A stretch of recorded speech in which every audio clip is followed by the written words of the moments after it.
first of all, let me thank the organizer to invite me here. It's been a really nice start for this conference. And to give my contribution to all this discussion, what I want to talk about with you this afternoon is how we can get chemically accurate free energies and how we can do efficiently do it using hybrid QM/QM molecular dynamics simulation. So first of all, why we want free energy? Why sometimes we are not happy with our nice 0 Kelvin calculation, electronic energy calculation? And to show you, I will use as an example, and I will use it for the whole talk, a system that is under study in my group that are zeolite. And you will see that our system slightly larger than what we have seen up to now. So zeolite are nanoporous aluminosilicate materials, and they have a huge number of applications, also in industry, going from catalysis, ion exchange, gas separation. And for this talk, we will focus on these two guys, the chabazite, that is this smaller zeolite that is used, that is important for the methylation of alkanes in petrol industry. And the other guys that we will look at is this HM5, that instead is a little larger and is used for the catalytic conversion of biomass alcohol into fuel. And you can see that the research on this kind of material is quite active. So, coming back to our problem, why free energies? Let's focus on these guys first. And let's have a look what we get if we compute the enthalpy of absorption, for example, of methane, ethane, propane. And you can see that if we make this the enthalpy, so something that is directly related to our zero Kelvin electronic energy, the energy is happily negative for all of them. So you would expect that for all the free molecules they will be absorbed. And then if you try and say, okay, I go into the lab, for sure this absorption is not the bottleneck step of my reaction. And instead, let's see, you go and you will discover that yes, propane is absorbed in your material. Ethane, methane, no. It will not be there. It will not be absorbed. And why? Because technically the energetics that govern your reaction is not simply through the enthalpic term. There is another guys, these guys, the entropic one, that is in absolute values bigger as much as the enthalpic one. And the real thermodynamics of your system, the real reaction, energetics that govern your reaction, is given by the balance between these two. And so, if you want to understand what is happening, you really need the free energies. And this is not, you say, oh, maybe this system is an exception. Let's look at the other guys. And you see that in this case, we are slightly better, in a slightly better position, because while here we have in this case, the energy change sign between the two, the free energy and the enthalpic term. Here at least they have the same sign, but still you are 15 kJ per mole wrong if you use the enthalpic term. And so it means that you cannot really trust your calculation. So if we want really to be accurate, and maybe we want to be predictive with our calculation, we need free energies, and we need them with a level of accuracy that they enter in the chemically accurate range. That means that if we want to be able to predict something and trust it, we want something that, okay, I trust my calculation without looking at it, that we will be around 1 kcal per mole, 1 kJ per mole from my 4 kJ per mole from my experiment. And what is the problem?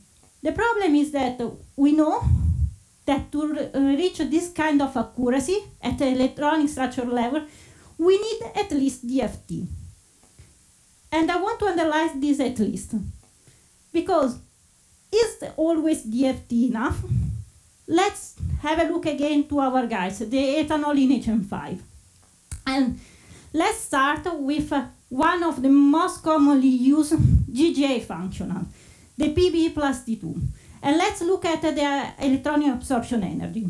We get, with a periodic boundary calculation, we get something around 140 kJ per mole. Let's now look to something, but to go a little higher in theory and see what happens. And to do it at a reasonable computational cost, because we want to really going up, we want to reach in the end also the CCSDT level to make a benchmark. We, instead of trying to do directly the full electronic calculation of the periodic system, we will use an hybrid QM-QM embedding approach. In which this approach, what we will do is say, okay, let's describe my full periodic system at lower level, PB plus T2, for example, and then I decide that, okay, I'm not interested in what is happening everywhere. What I really need to describe accurately is an active zone where the reaction is happening, and only for this particular region, I will try to correct at a higher level with a subtractive scheme. And if we will do it, we can go really high in our description, and let's see what is happening. Let's go to bit3 plus C2, and you see that the energy starts to change.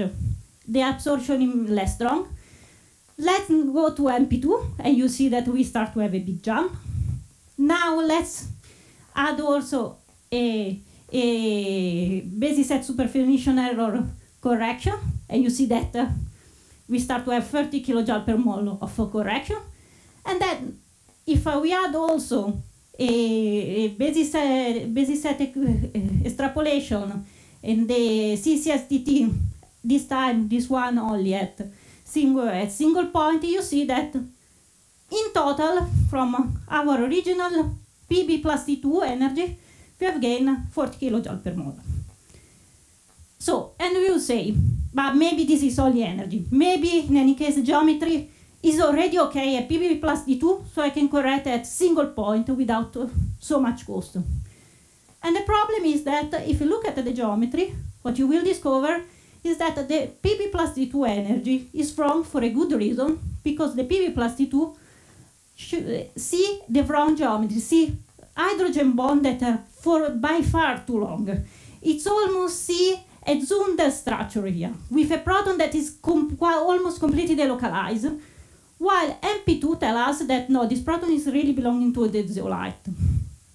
And you can see that P3 is intermediate. It has the wrong energy here, but the geometry is not so bad. Put this in a corner of your mind, we'll come back to this later.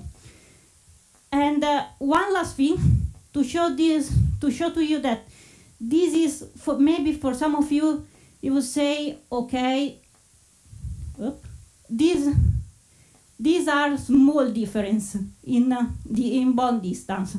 I do not care.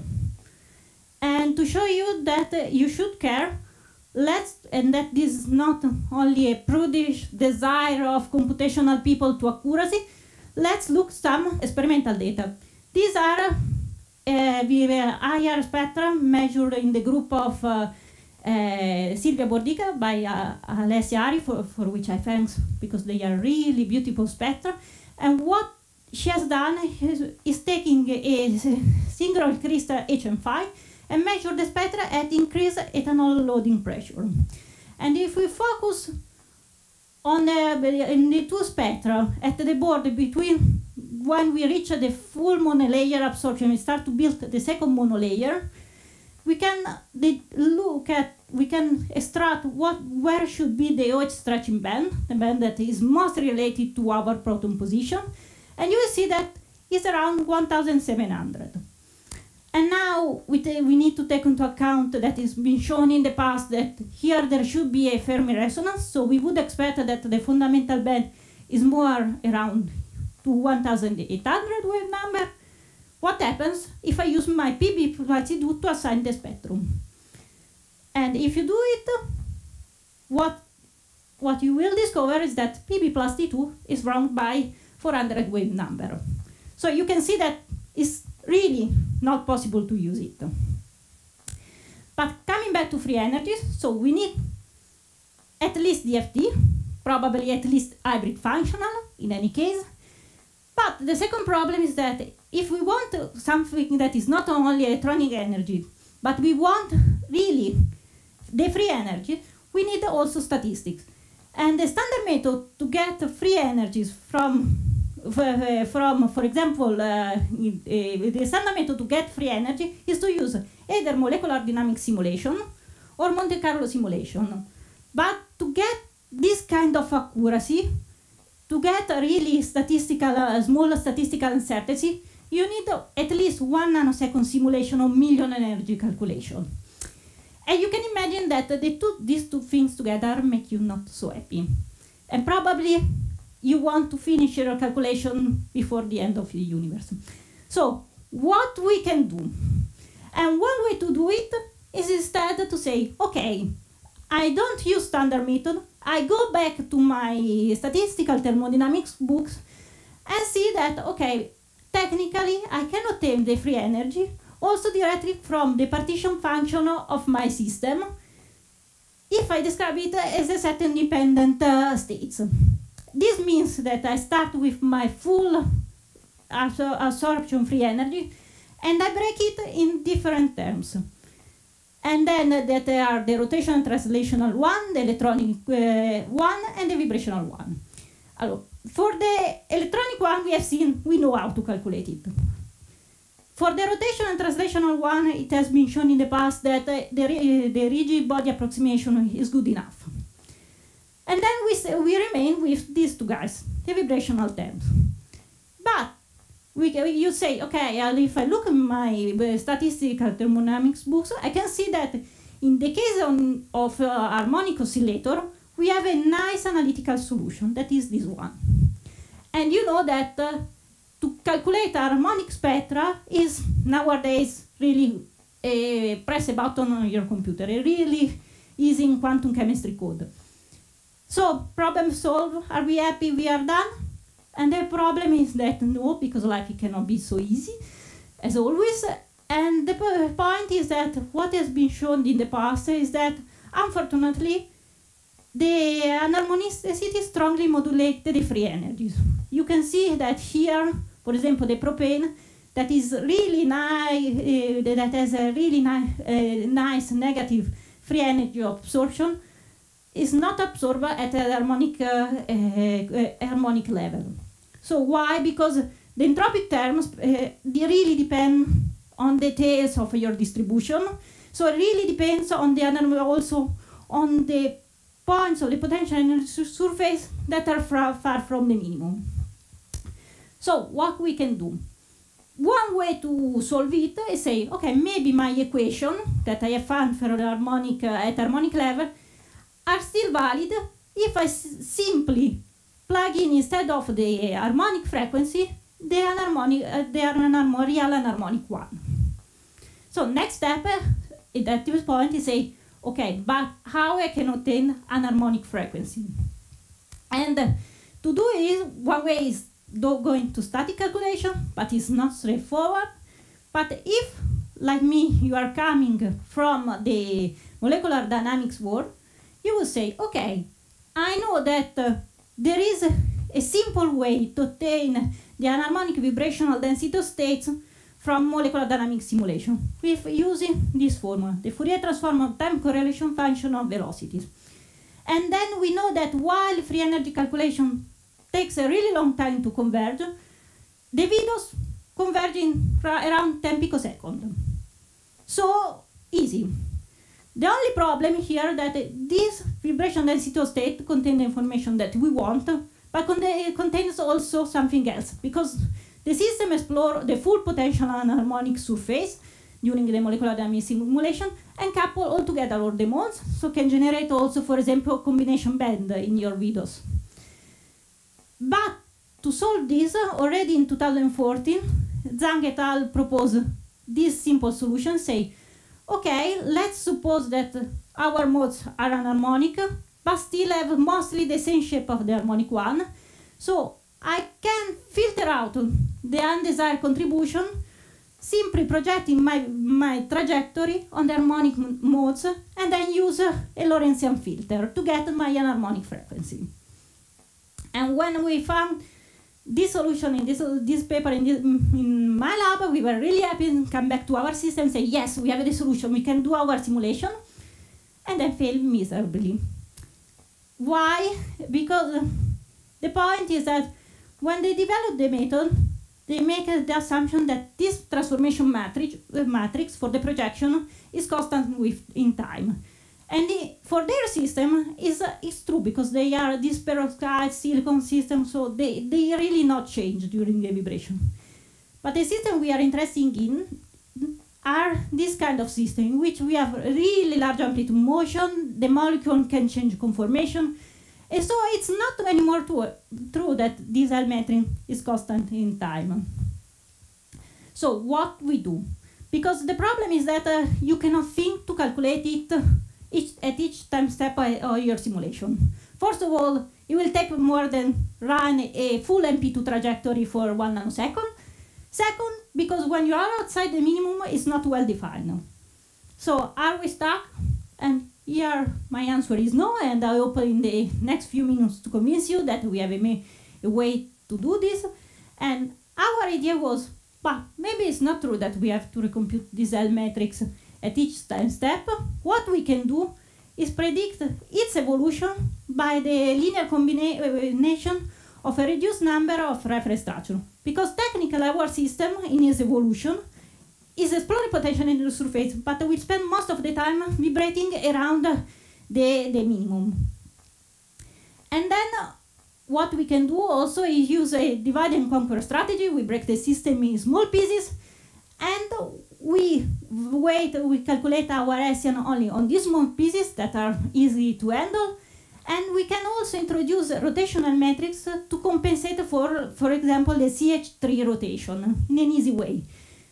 Putting all this together means that you usually need, for your full simulation, 6 reference metrics. So really few ones. So is it working? Let's have a look. And starting from this example, the Chabazai, where we have seen that harmonic approximation is really bad. And we can see now, this green line, that our new method, with only 2 simulations of 20 picoseconds, perfectly reproduce the experimental results inside the chemical accuracy regime. And we have a statistical certainty of less than 1 kJ per mole. So, what we can do? So, we have done up to now, we have gone from 1 nanosecond to 20 picosecond simulation. But what we can do with 20 picosecond simulation? What is affordable now? Now, to be able to run 2 free trajectories of 20 picosecond simulation for a 300 atom system, it means that you can pay for a PB plus D2 without a big problem. But still, you cannot think to run 20 picosecond trajectory for using hybrid functional. Why? Oh, you can think, but it means that you have 1 year simulation to run it, even if you are coupling it with the QM-QM hybrid approach. So at this point we start, but can we push further? Can we find a way also to do hybrid functionals? And the idea say, but maybe we cannot really reduce the computational cost, but we can parallelize it better, because now we have access to these wonderful new supercomputers with a lot of nodes. So if we parallelize the problem, we solve it. And so the idea is say, but maybe instead of using 2 or 3 long trajectories, we can get the same statistics using a bigger set of short ones. And how we are doing it? We start with our minimum energy structure. We vertically excite the system, putting energy in the different modes in different way, getting this way a set of initial conditions. We run our simulation for a maximum of 3 picoseconds. And then again, we use the projection as before, but this time, instead of using the projection only to extract the bands, we use also the filter to compensate for the missing equipartition. Because the point is that if you have trajectory so short, you are completely out of equipartition. And working in this way, I have no time to enter in this, but it means also that if you are out of equilibrium, let's go far, and let's also work at the 0-point vibrational level. So, is it working, or I'm pushing too far my approximation? And here you can see it, that really we lose a little with these 3 picosecond trajectories, we lose a little of accuracy, but still we are in chemical accuracy range. And now with this, still with a 1 kilojoule per mole limit on the statistical accuracy. And in this way, losing this 0.2, 0.3 kilojoule of accuracy, we move from a set of 1 nanosecond, from 1 nanosecond to 20 picosecond to 3 picosecond trajectories. That means that if we couple this with a QM-QM hybrid scheme, we can run our bit-relip trajectories. Not MP2 still, but we are going there. But still, you will say, but bit-relip is not enough for what you have shown before. But if you remember, what I say is that, okay, bit-relip for the electronic energy was not so good, but still it has the right geometry. So at this point we say, but maybe there is hope. Let's look at the spectra, because in the end what we are calculating now is the vibrational part of the free energies. So if the spectra are good, we can still use bit-relip. And this was the result, the shitty result of PB plus D2. And instead you see that indeed bit-relip get the OH stretching band quite well, I would say. And then we go to say, maybe this is, we are lucky, it's only one band. And here instead we have predicted the full vibrational spectrum for this region.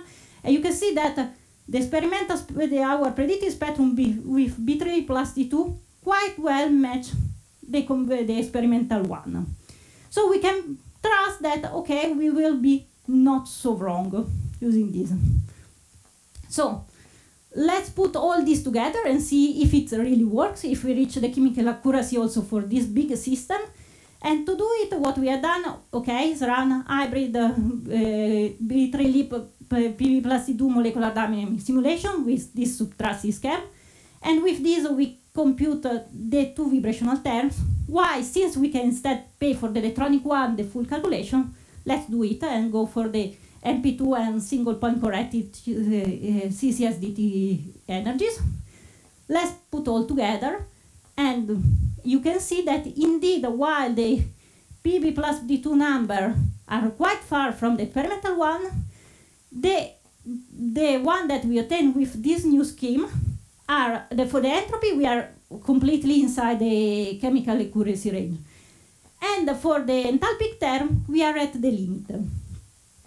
So I would say that it was a huge improvement compared to before.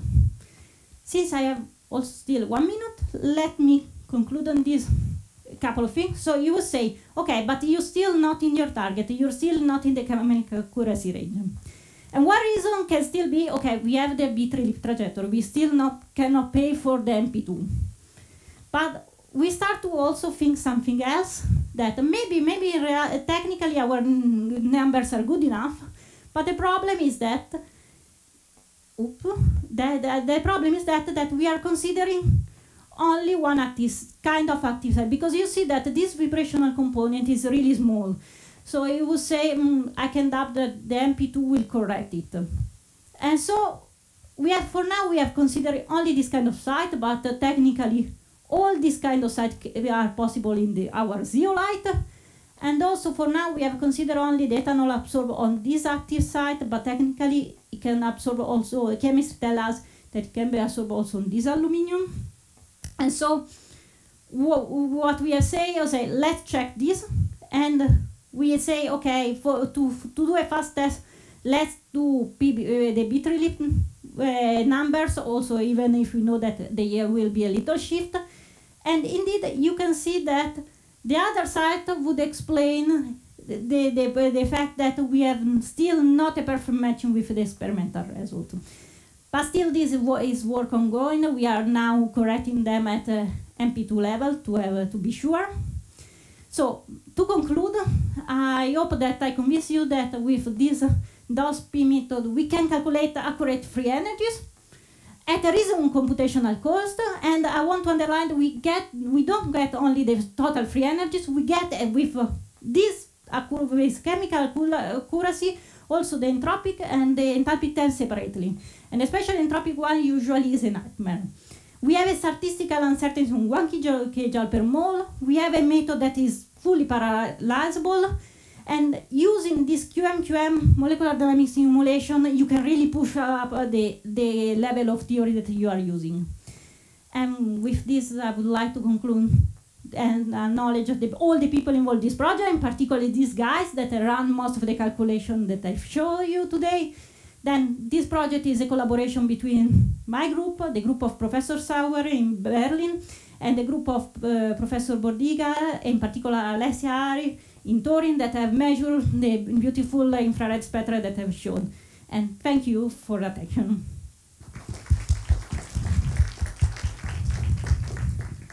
Thank you for the beautiful talk. We have probably time for one question. I kill everyone. Thanks for the nice talk. Daria, can you go back? So it's not clear for me when you say, okay, now you can parallelize, that is super cool, and then you say that you have your minimum, so you speak in singular, and then let's see, let's go to the slide so we know what are we speaking about. This slide. So you have a set of initial conditions, so it's not clear for me. So you have one structure. Yes, because this is for absorption. Mm-hmm. So in this case, we have a single minimum. Mm-hmm.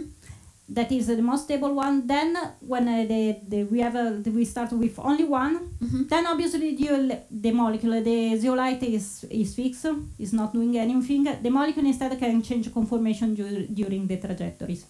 Okay, so how do you generate? So I am not getting, how do you get the set of initial conditions? So we optimize the structure with 0 Kelvin electronic energy calculation, optimize it. And then from this optimized geometry, mm-hmm. we vertically excite. So the geometry is not changing, but we put energy in the vibrational modes. Okay. And we distribute it either by thermal distribution, so really simply by 300 Kelvin, or I also make some tests that if we excite each mode at its 0 point vibrational energy. So, and I think that I have the number. The results are similar. Not exactly the same, but surprisingly similar. Yes, here I think. Yes, you can see that here at they are the old one. So yes, you can see that the numbers are not exactly the same. So this is the difference between the two approaches. If you excite at 300 Kelvin or at a 0 point vibrational energy, the numbers are not exactly the same because they are not exploring exactly the same space, but they are similar enough. Okay, thank you.